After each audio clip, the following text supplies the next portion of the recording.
As Shamar Stewart continues to miss practices early in his rookie season, Joe Burrow weighs in with some advice for the Bengals' first-round pick.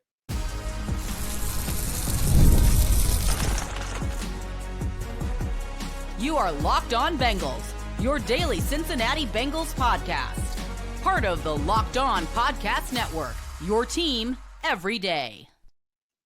What up, Bengals fans, and welcome to another episode of the Locked On Bengals podcast on the Locked On Podcast Network, your team every day. I'm Jake Bliscoe. He's James Rapine, and we've been Locked On Bengals for, 9 years? Since 2016?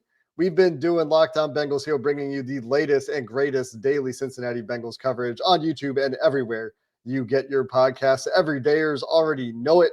If you're not an everydayer yet, you can become one. Just hit that subscribe button on YouTube or wherever you get your podcasts, and you won't miss an episode of Locked On Bengals, especially if you make it your first listen and make that good listening habit part of your routine. Shout out to all of you who have already taken that step and make Locked On Bengals your first listen. Today, we dive back into the Shamar Stewart topic as Joe Burrow addressed the media for the first time in quite a while, and probably the only time we'll hear from him before training camp. We might get another media appearance here or there, but as an official capacity through the Bengals, doubt we'll hear from Joe in the immediate future. So Burrow also talked about Trey Hendrickson.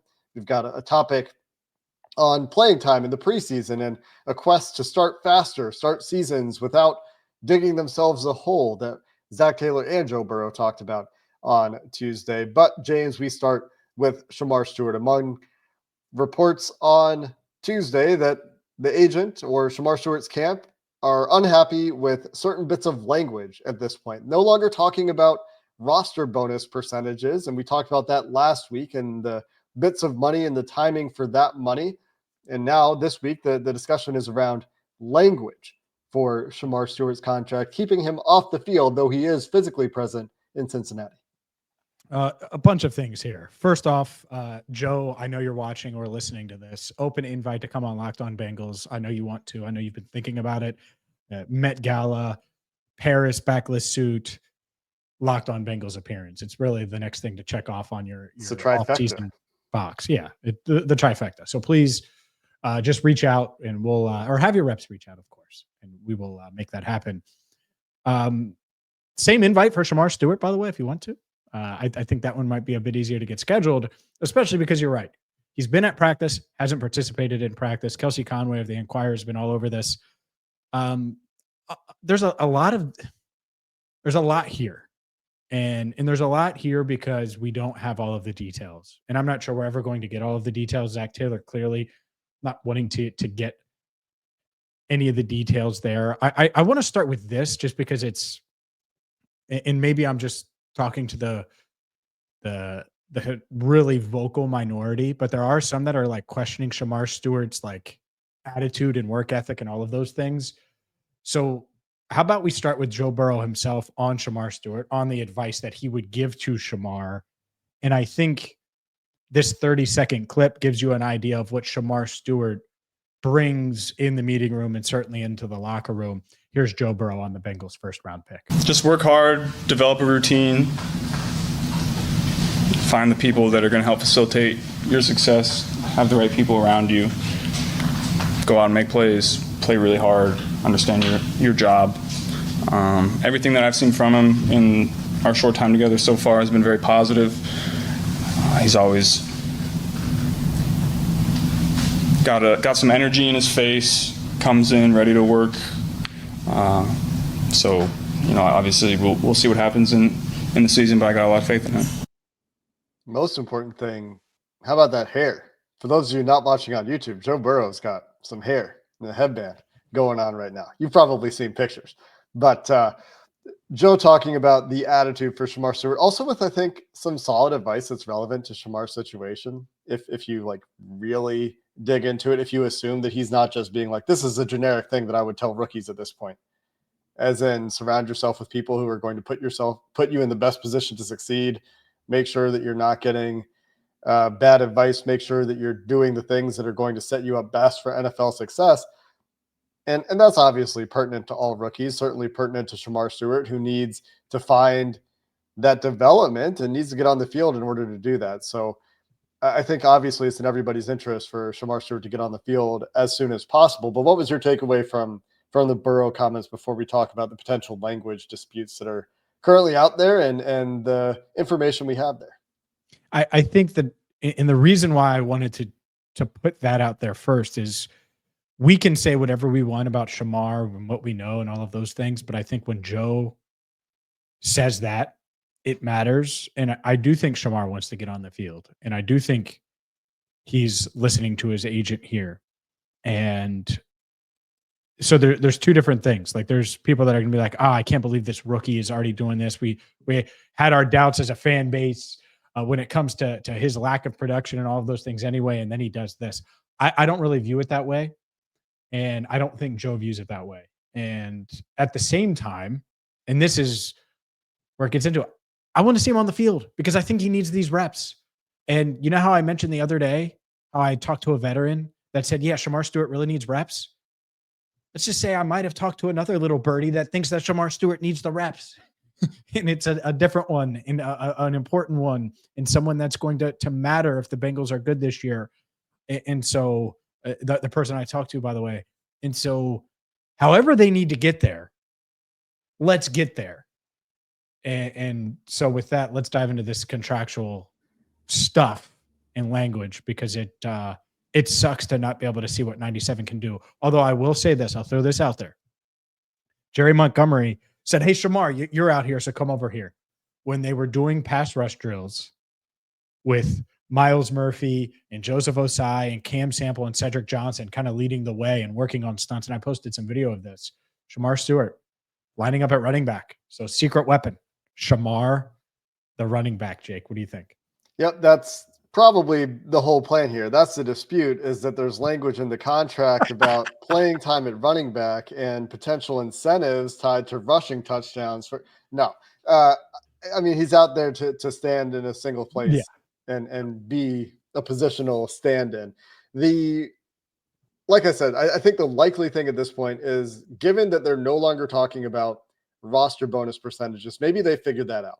And now they're talking about language that the Bengals have done for the last couple of first-round picks. And hat tip to @TexansCap on Twitter, who went back and looked at Miles Murphy's contract and looked at Amarius Mims' contract and looked for the language that might be in question here. And just to give you an idea of what could still be discussed, is there could still be a discussion around the signing bonus in year one, which is a huge portion of the rookie contract. Maybe they're trying to figure out if it's going to be paid at training camp, if it's going to be paid a little bit later in the calendar year. Is it going to be paid in December and in March, or is it going to, or in July or August, or is it going to be paid in August and then 15 days later? So it's like the timing of money that Shamar Stewart will get, but Shamar Stewart wants the money as soon as possible. Totally reasonable thing for Shamar Stewart to want.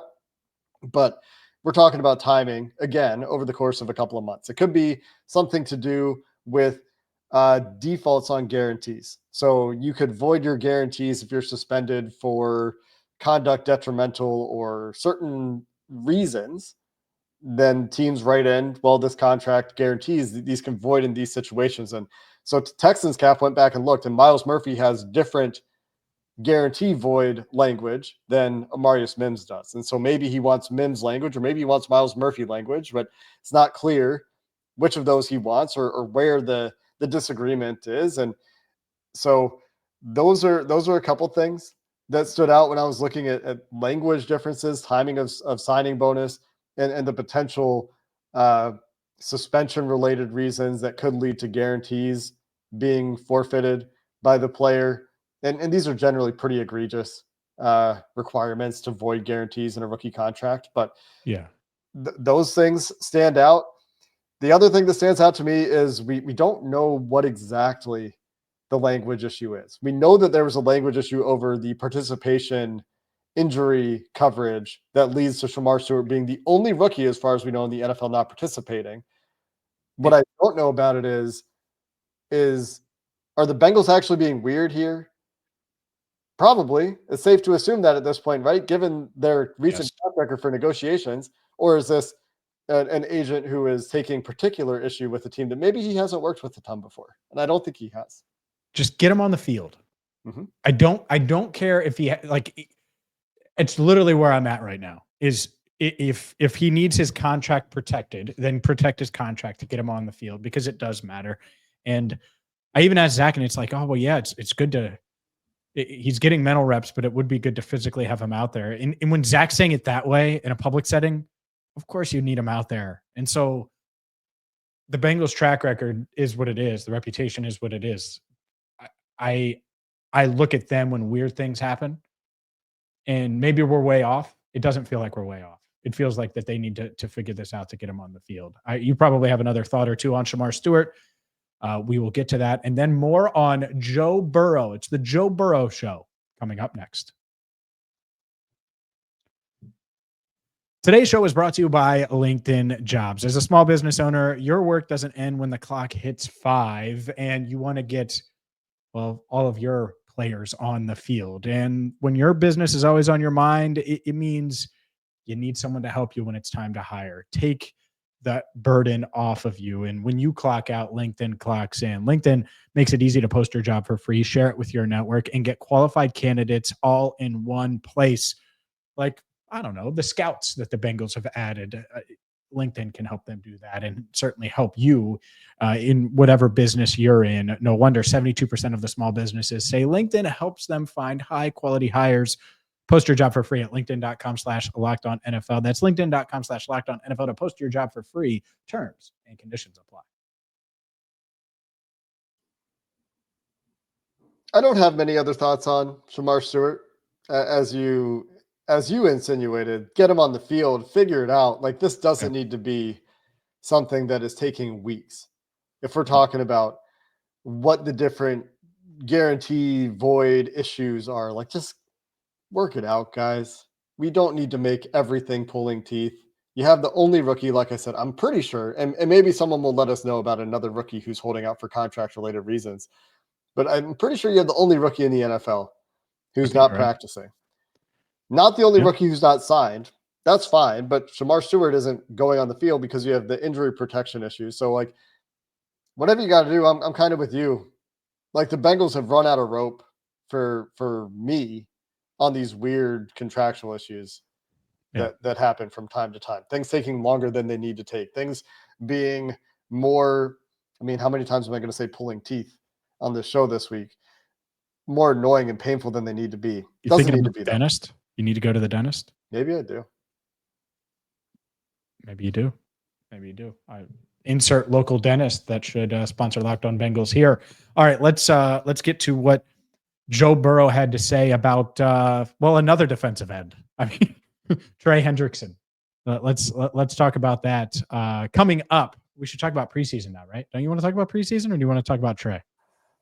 Yeah, we can talk about the preseason. The Bengals seem to be in sync about playing more in the preseason. It's the most definitive we've heard Joe Burrow or Zach Taylor talk about preseason playing time at this point in the offseason. We're in May. Usually these things come up more in early training camp and even as the preseason games approach. But there is consensus, it sounds like, in the building that they want to get the players on the field a little bit more in the preseason, or maybe a lot more in the preseason. I guess we'll see what happens there. That's the TBD. Maybe that's part of the new scouts they've hired, the analytics addition to the scouting department. And we'll talk more about that. James, you alluded to that a minute ago too. The Bengals did hire a couple of the scouts.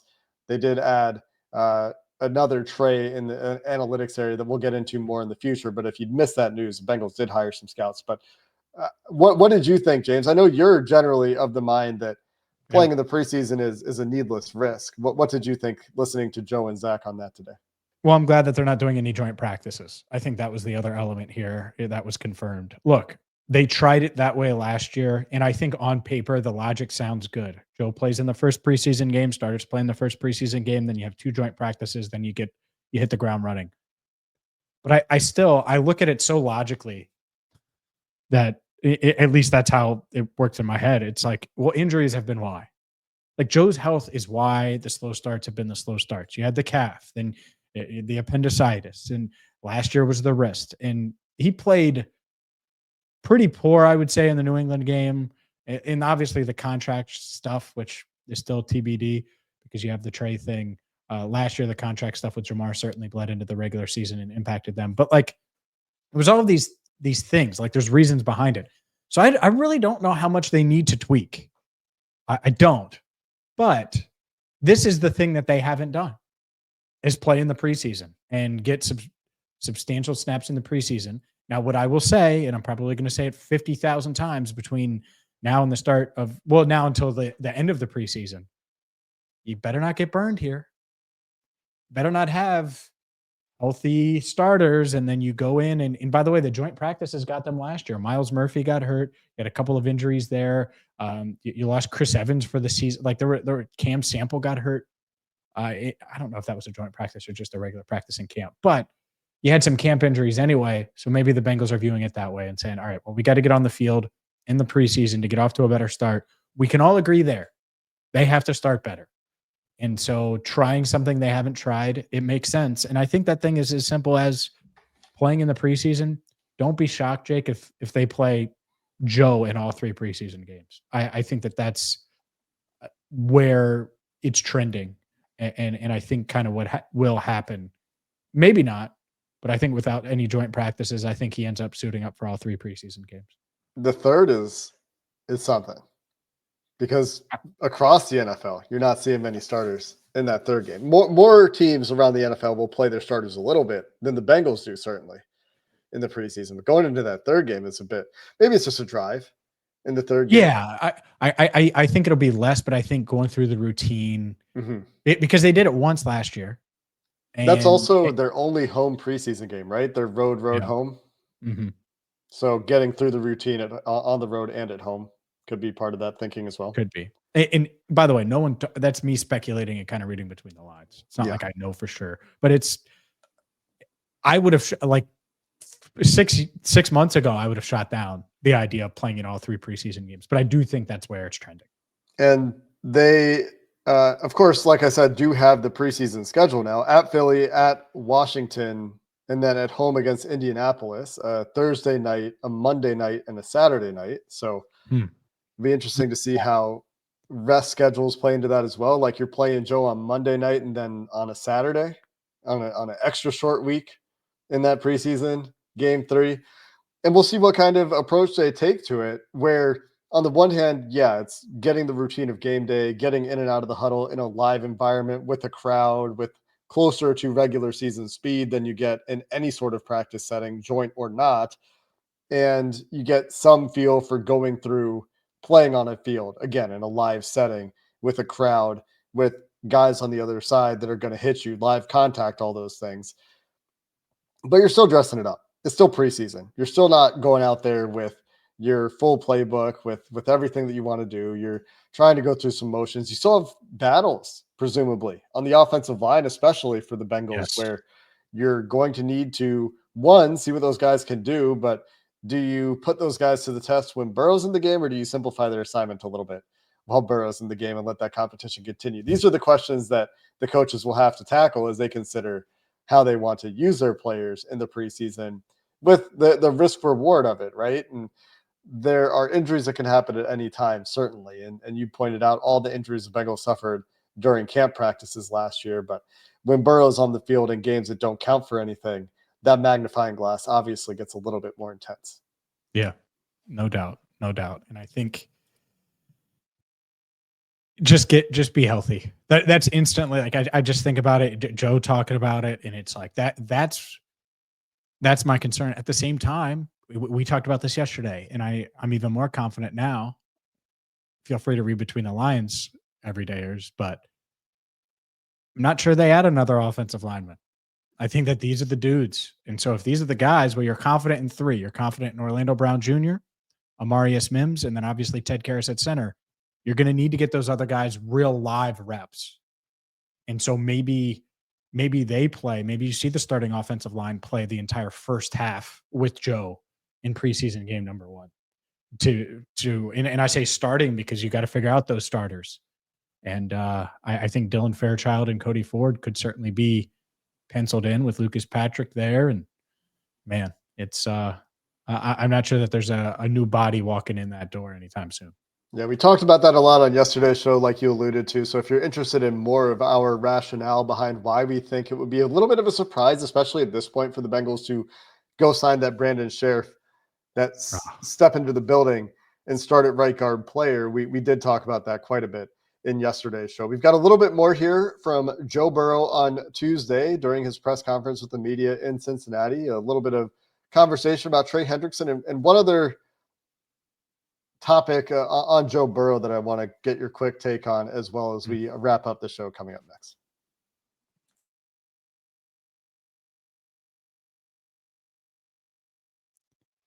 Anybody could listen to the Joe Burrow interview, but Dan Horde, in his 5 observations that he's getting posted as we're doing our recording here, points out that Joe said it was the best he's ever felt in an off season. You often hear athletes in the months before a season starts across sports, basketball, baseball, football, say this is the best I've ever felt, best shape of my life. And that's the goal. Every year, the goal is to go into a season being the best shape you've been in your life.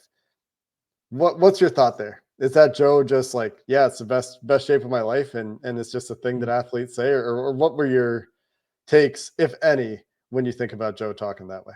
No, he's healthy.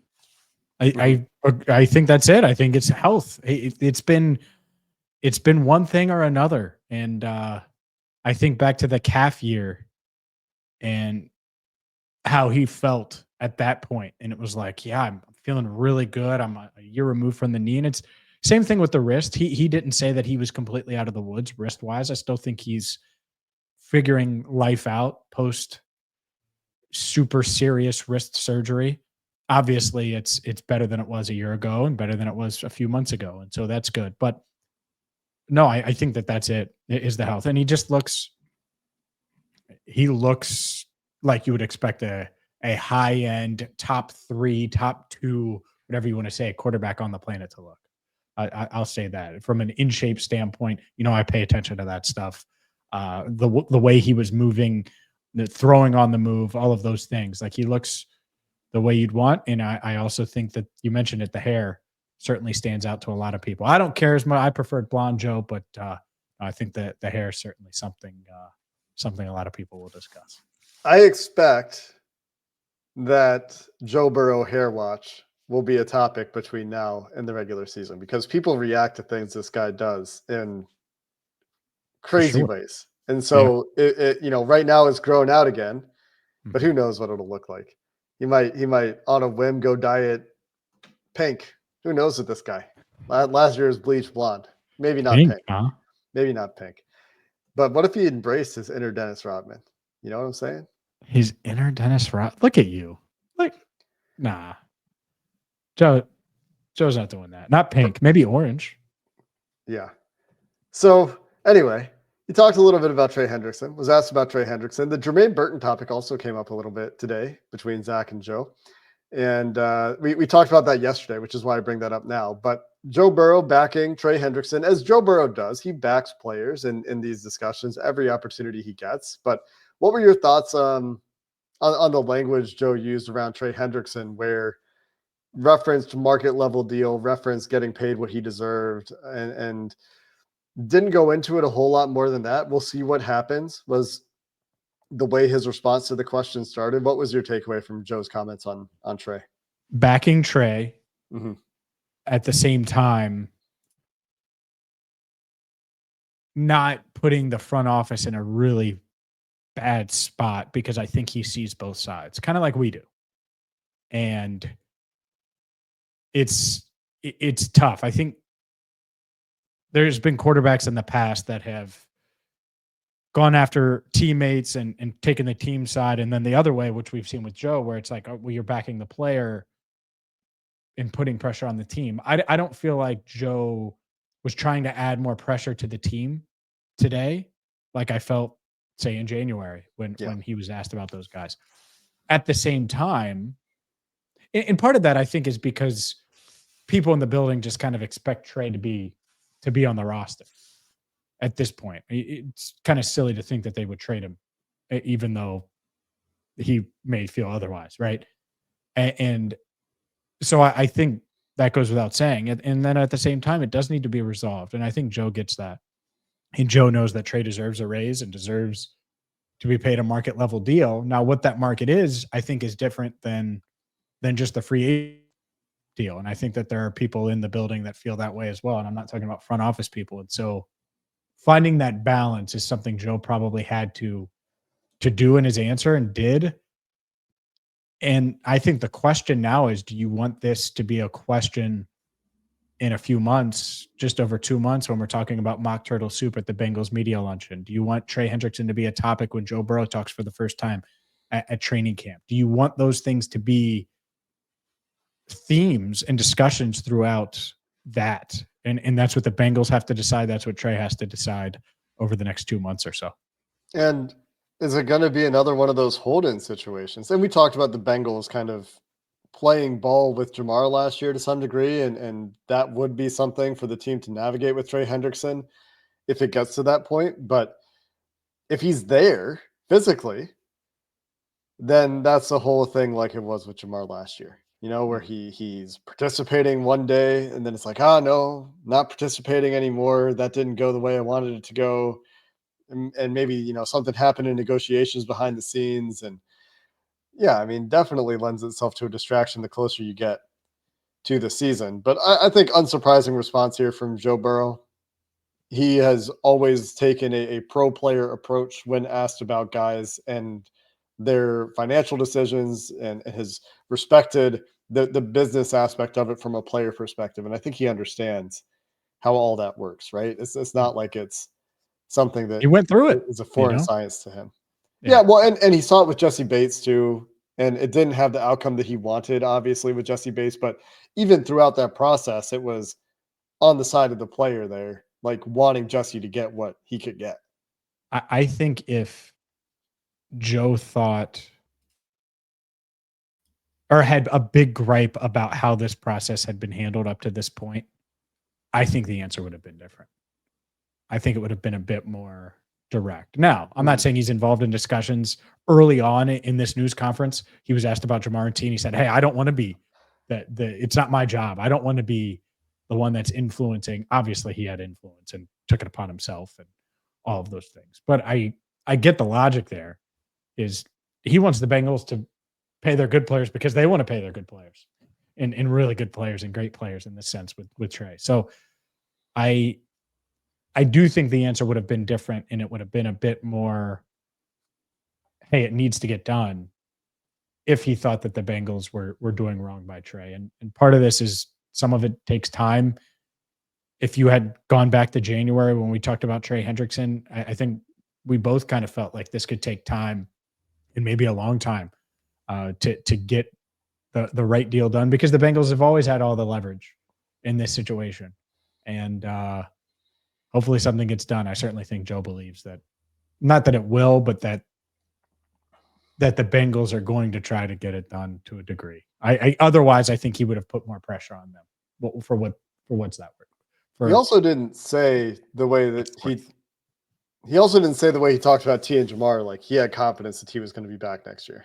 The way that he talked about those guys, like when he expressed confidence in the team getting those done, not that he was asked, it was a pretty concise answer. I do think you make a good point that the answer could have been different if he was particularly upset about the way things have played out so far. Maybe he is, and he just recognizes that his time to make his opinion known has passed. His opinion has not changed, and I think he's made it clear that his opinion hasn't really changed on the matter, but it's not off-season roster transformation time anymore. It's we're on the field trying to get better as a team. The roster is mostly set at this point in time, as Montravius Adams is not a Cincinnati Bengal as of the time of recording. It is just another example of the way the roster is set. And maybe they're still going to look around and find a defensive tackle here or there, but mostly set, right? And so like at that point, you kind of maybe change your approach if you're Joe Burrow as a quarterback of your team and take a more football-based view rather than a transactional roster-building based view at this part of the offseason. Yeah, there's a chance that's the case for sure. By the way, Montravius Adams, I told that's not going to get done. Maybe it changes in the near future, but I don't think anything's imminent. Left without a deal. Bummer. I thought he was a good player and could have helped the Bengals, but unfortunate that they weren't able to get something done with him. The reason that I see it as unfortunate, not that we have a ton of time to talk about it at this point, is not necessarily anything specifically about the player, although we talked about the fit a ton, but he was the newly available player. The other guys that we talked about as defensive tackle options have been on the market forever. And as far as we know, the Bengals haven't really kicked the tires on those other guys. Montravius Adams is the guy they actually brought into the building in the same sort of tier as some of the other options at the position, and leaves as far as we know without a deal and unlikely to consummate a deal in the near future. I do think that they're still in the defensive tackle market. Yeah, but is it waiting for a cut at this point, or is it somebody that they've had an option to talk to in the last 2 months that they haven't talked to? And that's the question. And by the time people hear this or watch it, maybe there's this guy's going to be visiting. Who knows? Hopefully they can find the right guy for sure. Yeah, the next defensive tackle that the Bengals talk to, we will, of course, talk about here on Locked On Bengals. Maybe I'll go spend time watching another 30 to 50 snaps of a player that the Bengals don't end up signing, and it'll be a great use of my time. Everything will be fine. I'm not bitter at all. And we'll have that for you here on Locked On Bengals. Until next time, thanks for listening to this episode of the Locked On Bengals podcast. Hoo day, and have a good one.